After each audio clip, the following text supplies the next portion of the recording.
This is Rosie Peters. She's 61 years old, a retired school teacher, and less than a year after this interview is filmed, she'll be dead.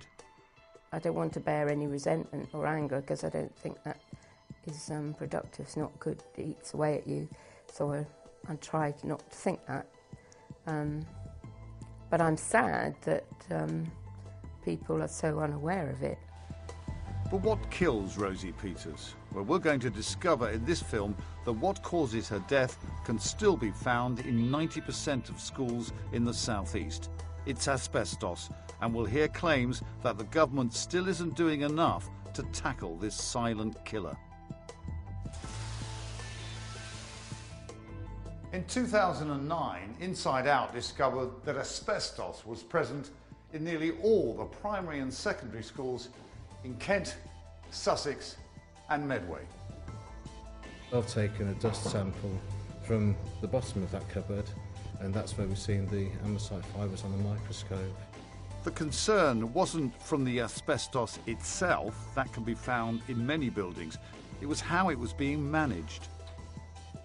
But 2 years later, has enough been done to make sure our schools are safe?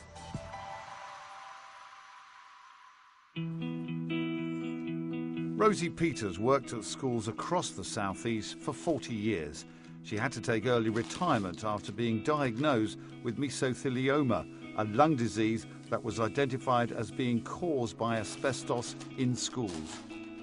My right lung had completely collapsed from fluid, and they still didn't, they weren't indicating really what it was. They started asking me whether I'd been exposed to asbestos, and I was thinking, no, I don't think so, I don't, And the chest surgeon didn't, couldn't believe a teacher would have it because I wasn't in any of the industries that, are known for this disease.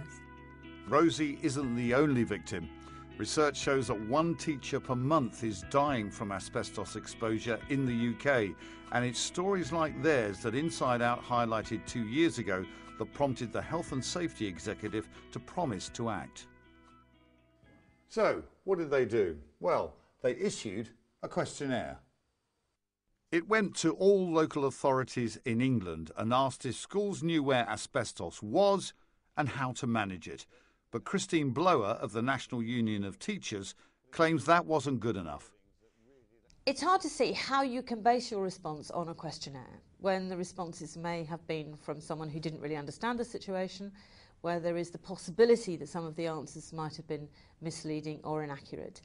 It's clear to me, it's clear to the National Union of Teachers that a questionnaire was never going to be good enough. Following the questionnaire results, some schools were identified as having problems, and the Health and Safety Executive paid them a visit. They were then given notices to improve and told how to make changes. But overall, they were satisfied with the results. The Health and Safety Executive came back and after the survey and said asbestos is being managed well. Are they right?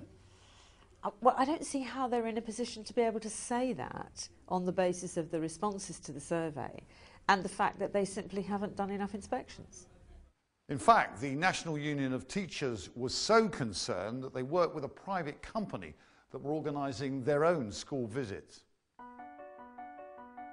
The Asbestos Testing and Consultancy Association, or ATAC, approached 20 random schools in the southeast to inspect their premises. We're seeing the results for the first time today, and they seem worrying. Another one here, look, the standard of asbestos management in this school is not acceptable. It was clear that asbestos management is not given the priority that it should be. Are schools managing their asbestos properly? Well, our findings show that they're not. But the Health and Safety Executive says they are. Not a single school that we visited had an acceptable management plan, and there was, in half of the schools, we didn't find people that were responsible for the asbestos in the buildings. And what would that mean over time? And what's the concern? And what do you mean by a management plan? Obviously, asbestos is a dangerous material. It can be managed in situ, but if you're not managing the contractors that are coming to site, it could get damaged. If it deteriorates over time, it could get damaged, and then you can release fibres, and there's a possibility of exposure. Another issue is that many of our schools are falling apart. Well, we've got at least one building with the proverbial flat roof, so you get the inevitable problems with leaks and moss on the roof and all those sorts of things. We've got crumbling brickwork. Everything about the school is on its last legs, really. Here at the fallen school in Broadstairs, head teacher Pam Ashworth shows us plans for her new school. It was due to be built as part of Labour's Building Schools for the Future scheme. Yeah, we were just so excited about it. We'd had 2 projects turned down before, and so this one we really thought was going to happen. But the plans were scrapped under budget cuts, and that means Pam will need to continue to manage the school's asbestos carefully. But as time passes, that may become more difficult. With the asbestos, although it's managed well at the moment, with this sort of crumbling exterior, it must be a concern that it becomes unstable. Of course, yeah. I mean, it's okay and it's safe now where it is, but if it starts to deteriorate, or if you want to do anything to change the building, to update it, to refurb it, you disturb it, and that's when it becomes dangerous and becomes a concern. So we've been told by a teacher herself that the risk of exposure to asbestos in our schools could be increasing because funding for maintenance has been cut. And our investigation has also revealed that only a handful of schools in the southeast were actually visited by the Health and Safety Executive as a result of their questionnaire. And when private contractors went into schools in the southeast, they found problems in every one. We wanted some answers. Our first port of call was the previous government. I wanted to find out why Labour hadn't done more when they were in power. 13 years the Labour government were in power, but we still have asbestos in schools. What's going on? I think fundamentally you have to look at the state of the schools that we inherited in 1997. When you had schools that had water pouring through the roofs, when you had an entire secondary school estate that was in such an appalling condition, the priority of the government was to do the absolute basics that needed doing at that point. That was then. But what about now? First up, the local councils. Kent County Council and Medway Council were both told to improve as a result of the questionnaire. Medway wouldn't appear on camera but said the issues highlighted were due to inadequate training at 2 schools and that any problems had been resolved. But we had more luck with the council leader in Kent, Paul Carter. I asked him if enough had been done since our last programme. After all, it was in a Kent school where we found the asbestos in a classroom. Well, I think the Health and Safety Executive are pretty happy with our real estate in our Kent schools at this moment in time.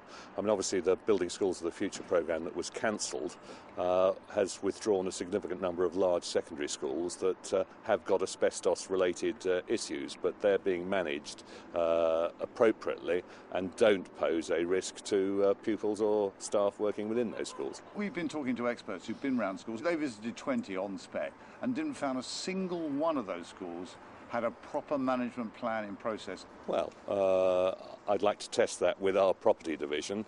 I know we spend a considerable amount of public money every year to specialist firms carrying out those asbestos surveys across our real estate, both our schools and our office buildings. Next up, the Health and Safety Executive, the organisation responsible for reducing the risk to children and teachers. We showed them a copy of our interview with Rosie Peters. It's quite poignant to watch that video of Rosie there. I mean, do you not think HSE has to take some responsibility for the deaths of these teachers? Well, first of all, let me say that, you know, every death is a tragedy, and we would like to see none of them. In terms of asbestos and the management of asbestos, the duty is on the owner of the school and those in charge of the premises. Do you honestly believe that what you've done since our last programme is good enough? I do believe that what we've been doing has been targeted and proportionate to the risk that there is in schools, and it's not as if this isn't an ongoing programme, and we are continuing to monitor the situation. So we did the survey in 2009-10, we did the follow-up visits, we are now in the middle of another series of follow-up visits. But the National Union of Teachers disagree. They say more needs to be done. It is such a serious matter if asbestos is discovered and if a school becomes contaminated, that they do have to have a system. And what we're concerned about is that there may be places where there is no system, even for proper management. We need a full audit of every school, primary, secondary, special, pupil referral units, wherever teachers are working and children are being taught. We need to be clear that asbestos is either managed or there's a process for removing it. The government is reviewing its plans for building and refurbishing schools, but whatever happens now, it's too late for Rosie Peters. She died last year. The day before the diagnosis, I was sorting through papers and I found a quotation of John Lennon's, "Life is what happens to you whilst you're busy making other plans." And I'd been basically making my plans, and this hit me and all my plans just went.